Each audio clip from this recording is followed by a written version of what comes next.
Ya, saya sudah present ya. Kerajinan media campuran. Kerajinan media campuran ini akan saya terangkan sekilas tentang pengertian dan prinsipnya. Kenapa sih harus ada kerajinan media campuran? Namanya juga campuran. Media campuran berarti medianya itu lebih dari satu. Ya, tujuannya itu untuk apa?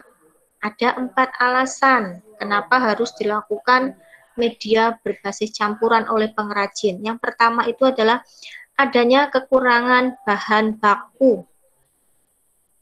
Ya, adanya kekurangan bahan baku atau memanfaatkan bahan baku yang tidak banyak jumlahnya. Misal, kerang, kerajinan dari kerang. Itu kan bahan bakunya kan langka, jarang dibandingkan dengan kayu. Kayu itu kan banyak didapat di mana-mana, sedangkan kerang itu kan jarang ya. Nah, kita bisa memodifikasi, mencampurnya kayu dan kerang. Contohnya, kalian ingin membuat tempat pensil dari bahan kayu, bisa kan? Nah, dipadukan atau dicampur dengan kerang sebagai hiasannya. Karena kerang ini jumlahnya terbatas, dipadukan tuh dasarannya dengan kayu. Nah, kerangnya sebagai hiasan. Tuh, yang pertama. Yang kedua, menghindari bentuk yang monoton. Kalian bayangkan jika tempat pensilnya monoton banget tuh, hanya dari kayu dicat. Udah. Monoton kan? Coba kalau ditambahi dengan hiasan-hiasan kerang di misalnya kayu nih. Ya, kayu dibuat hiasan tempat pensil. Kayu dicat warna merah lah, warna kuning lah, monoton tuh. Biar nggak monoton, ditambahilah itu hiasan-hiasan kerang di permukaannya. Tuh, yang kedua. Yang ketiga, meningkatkan estetika pada tampilan produk. Estetika itu apa? Ada yang tahu? Keindahan. Keindahan. Siapa tadi yang jawab? Maula, Bu. Siapa? Maula kelas 9? G.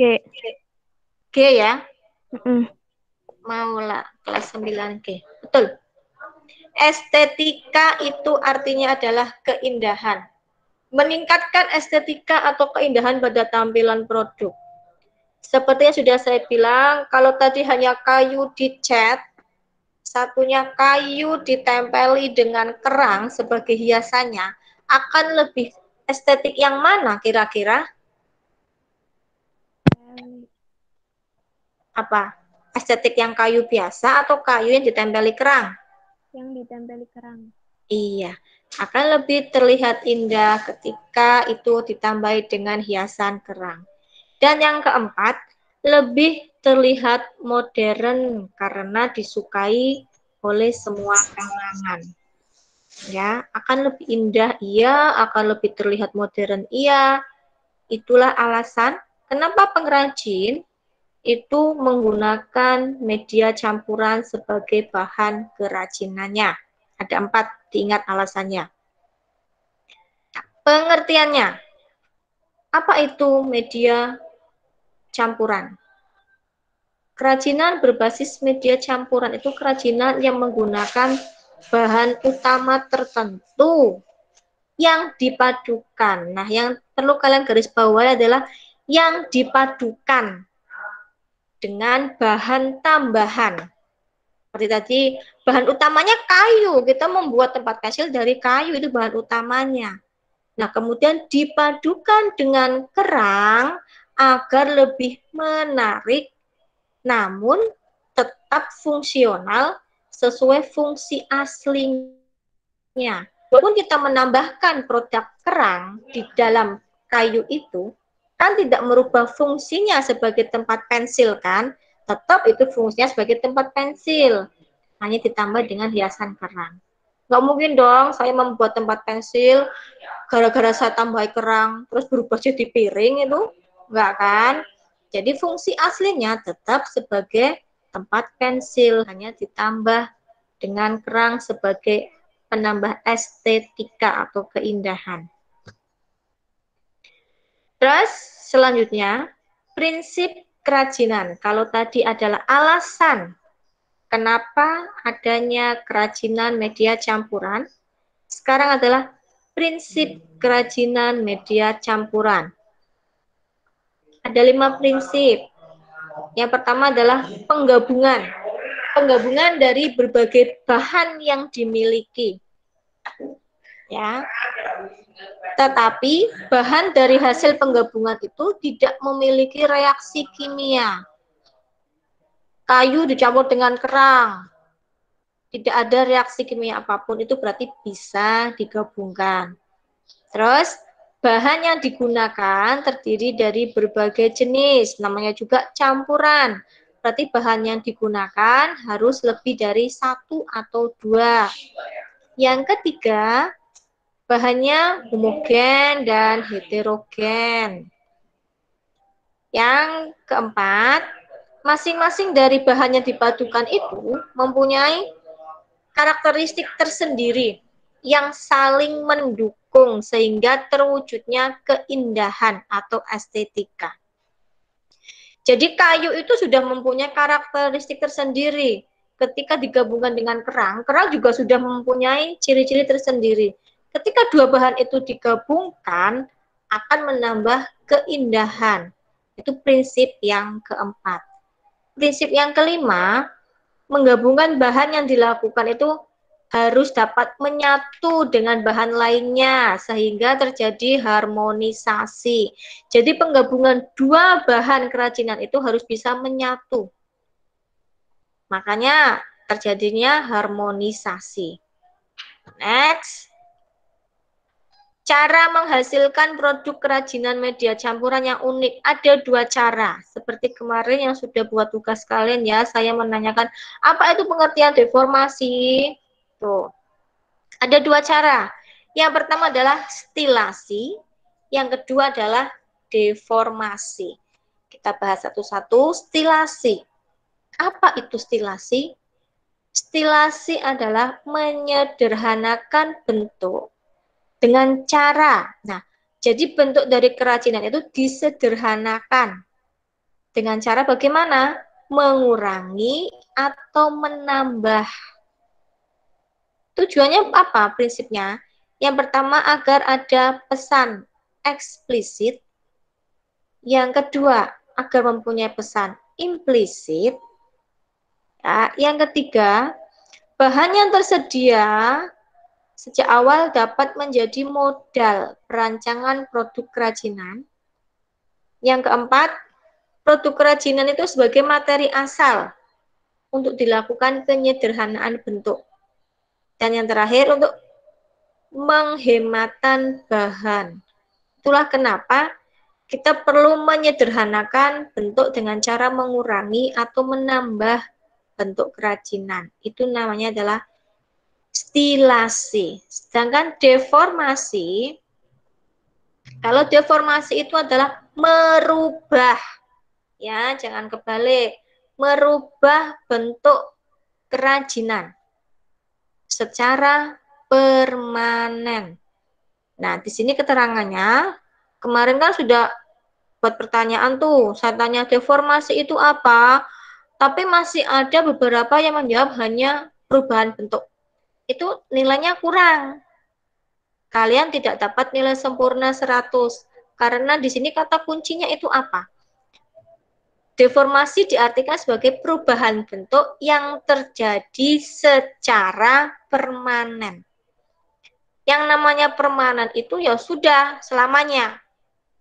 Tetapi kalau kalian kemarin jawabannya tidak ada secara permanen, itu makanya nilainya saya nggak berani sempurna, karena ciri utamanya adalah perubahan bentuk yang terjadi secara permanen. Itu adalah deformasi. Itu sekilas tentang materi yang saya share pertama. Sekarang saya lanjutkan materi masih kelanjutannya ini ya, materi yang minggu kedua. Bentar, saya buka lagi. Mana ini? Ya. Materi yang kedua itu tentang kalau nggak salah prinsip ya, karakteristik. Ya. Jenis dan karakteristik kerajinan berbasis media campuran. Jenis dan karakteristiknya. Jenisnya ada 2. Bahan alam dan bahan buatan.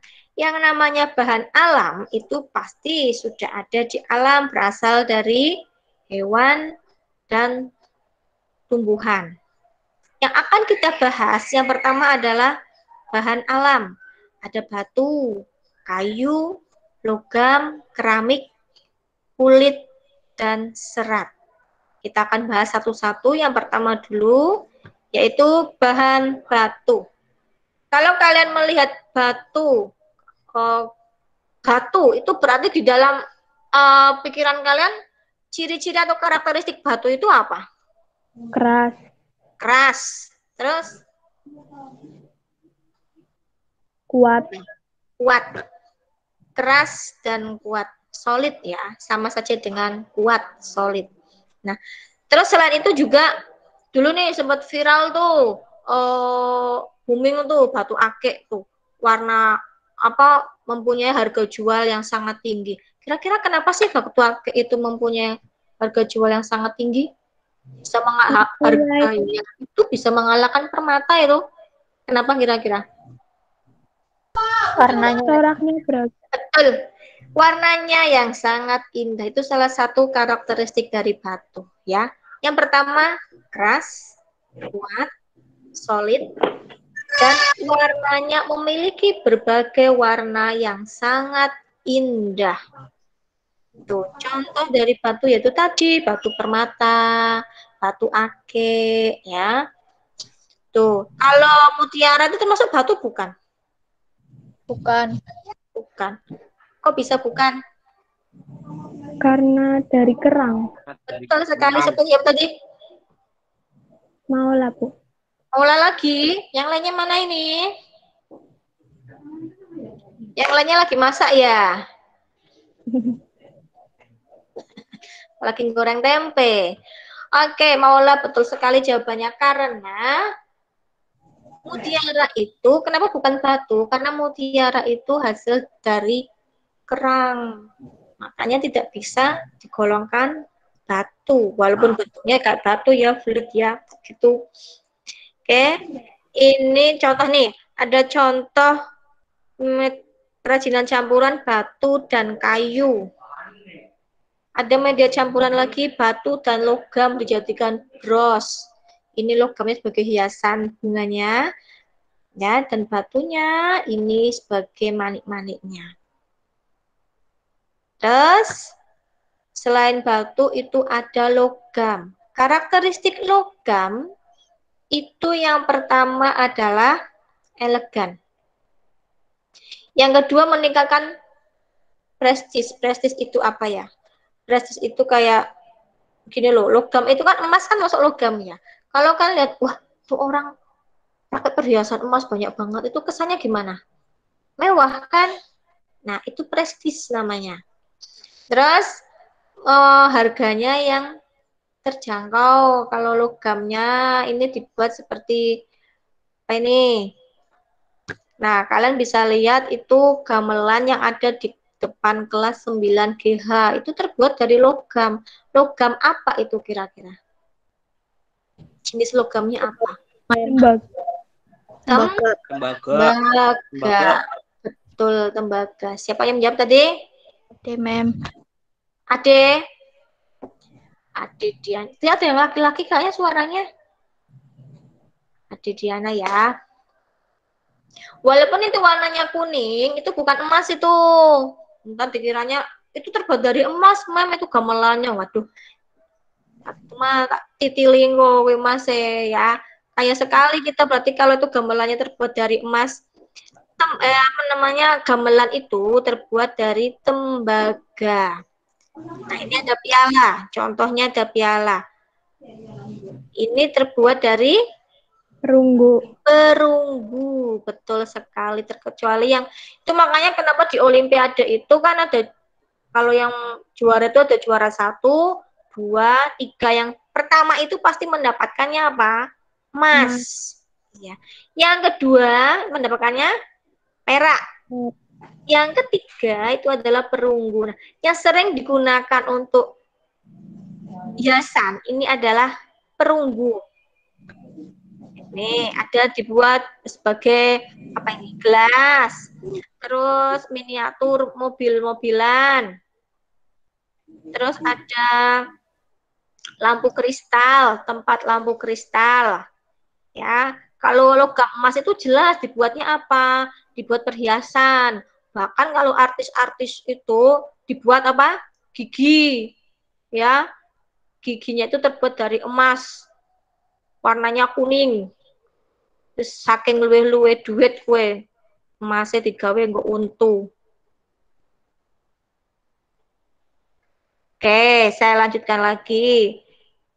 Logam. Setelah logam itu ada plastik.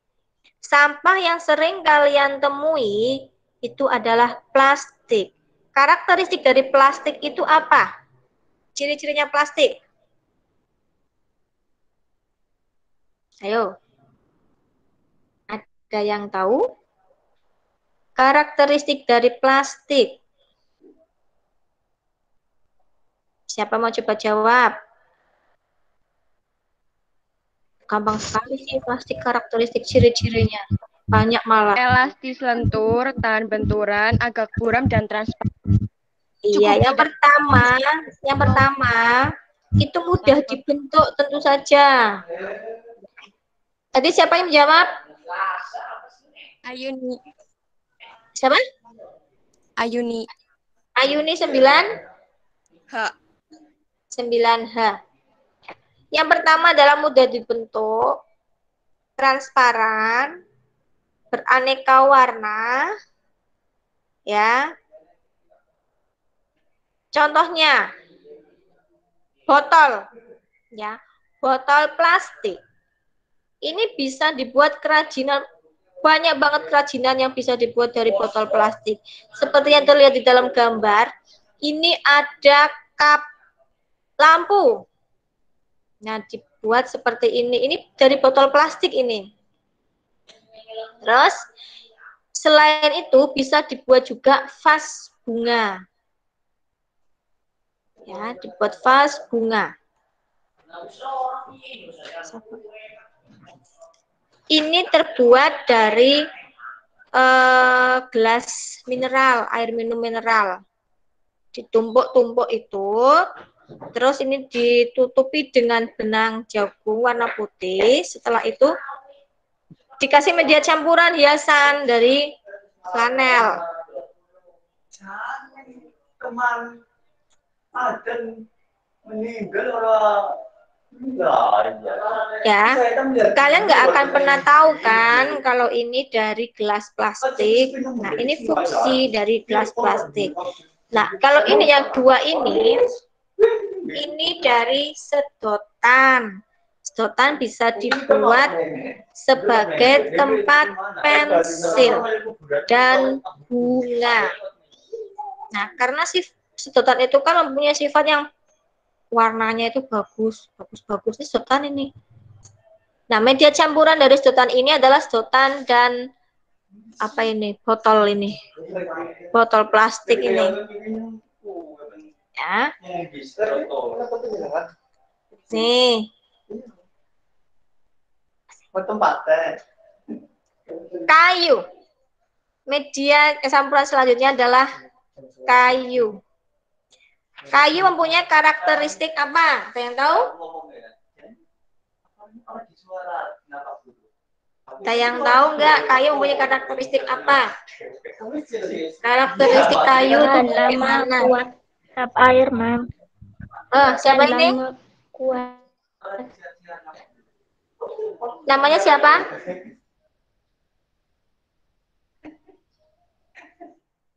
Tadi yang menjawab siapa yang menjawab? Ini 9G ada itu ya, namanya siapa? Rian ya. Halo Rian.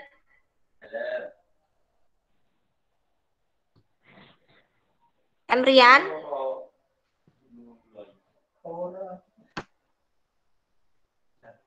Kok Yang padanya mungkin 2 minggu yang lalu, Pak. nggak ada ya Rian ya? 2 minggu yang lalu loh. Tadi kayaknya ada habis masuk. Hanya nungguin. Oke, saya ulangi. Kayu itu mempunyai karakteristik yang kuat. Kayu paling mahal di Indonesia jenis kayu apa? Ada yang tahu nggak? Sate, Mem. Kayu? Sate. Kayu jati. Ya. Kenapa sih kok kayu jati itu digolongkan menjadi kayu yang sangat mahal di Indonesia? Kuat. Kuat. Terus? Kenapa lagi alasannya? Kedap air, teratur dan mudah dibentuk. Ya, terus? Ada yang lebih itu. Panennya Ada yang... Kenapa?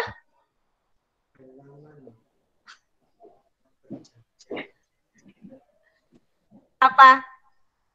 Kenapa sih kayu jati itu harganya tuh mahal? Tuh.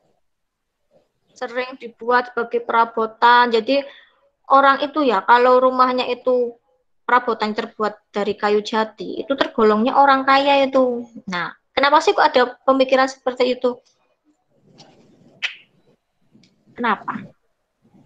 Karena umur kayunya yang tua. Iya, karena umur kayu jati itu dipanennya itu seumur manusia. Jadi semisal nih orang tua kamu nanam tuh kayu jati, belum tentu orang tua kamu tuh bisa manen, bisa menikmati hasilnya, belum tentu. Terus siapa yang menikmati? Yuk kamu, atau bahkan cucunya, anaknya kamu yang menikmati. Karena panennya itu seumur manusia. Kira-kira berapa tahun? 50 tahun. 50 tahun. Betul. Betul, 50 tahun ya. Jadi kenapa sih? Ya itu karena kayu jati itu masa panennya lama, masa tunggunya lama. Kenapa kok emang nggak bisa memang 25 tahun dipanen? Bisa. Cuma ya nggak kuat. Banyak apa ya? Banyak dimakan rayap. Nah, kalau sudah tua, itu kan kayu semakin tua itu akan semakin kuat dan tidak mudah dimakan rayap. Beda itu sama meja kursi kamu yang di kelas itu kan, udah banyak dimakan rayap kan. Nah, itu kira-kira dari kayu apa itu? Kayu nangka. Apa itu kan kayu, kayak mesti kayak paham kayak. Dari kayu nangka. Betul, kebanyakan meja kursi itu yang terus kusen-kusen itu yang sering dimakan rayap baru setahun 2 tahun itu kok udah kropos, itu biasanya kayunya itu muda dan kayu yang digunakan itu biasanya kayu nangka. Ya, beda dengan kayu jati mau berpuluh-puluh tahun itu perabotannya, umurnya seumuran kamu, bahkan diwariskan lagi ke anakmu, itu nggak bakal dimakan rayap, kuat. Itulah ciri utama dari kayu jati. Sekarang kota penghasil ukiran kayu jati terbesar di Indonesia di mana? Jepara. Siapa yang menjawab tadi? Adek. Dini 9? Dini 9H. Ya, betul sekali. Sekarang kerajinan campuran dari kayu itu apa? Contohnya ini yang saya tunjukkan. Ini campuran kayu dan apa ini? Batu. Batu kerikil ya ini ya. Batu yang dicat dan dicampur. Ini alasnya kan kayu ini. Terus dibuat hiasan. Jadilah hiasan dinding media berbasis campuran. Terus kayu bisa dibatukan dengan besi. Ya, ini gantungan kunci. Kayu bisa dibatukan dengan logam.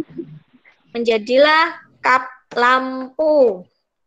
Nah, kayu juga bisa digunakan untuk apa ini talenan ya.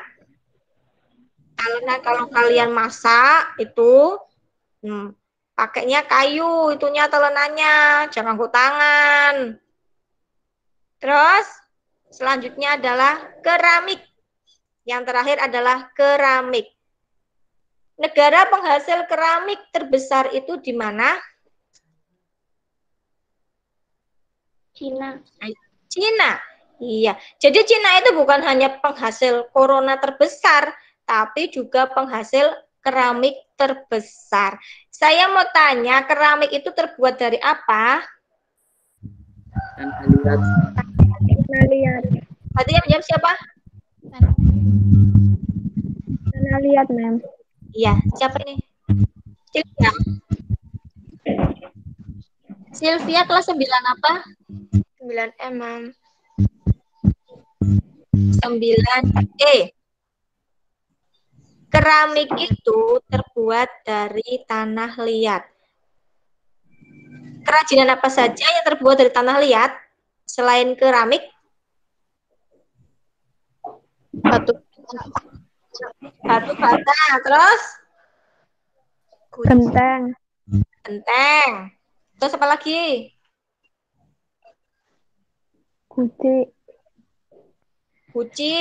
Ya. Maula, Sylvia. Ini yang lainnya, ini laki-lakinya, mana suaranya laki-lakinya? Ya. Halo? Ardi Maulana. Sukmantoro. Halo. Oh iya, Sukmantoro, saya mau tanya. Itu pembuatan apa namanya batu bata, itu biar batu batanya itu nggak mudah pecah itu harus diapakan? Dibakar. Dibakar, betul. Sukmantoro, 9? Ya. Ya. 9E. Ada yang tahu itu suhu pembakaran untuk tanah liat itu berapa? 800 derajat. 800 sampai 900 derajat. 900 derajat. Siapa ini menjawab? Rimala Sari 9H, Mom. 9H. Oke. Terima kasih. Fungsinya, sekarang saya mau tanya, kenapa sih kerajinan dari tanah liat itu harus dibakar? Supaya kuat. Supaya kuat, apalagi? Kedap udara. Tidak banyak mengandung air, betul. Apalagi?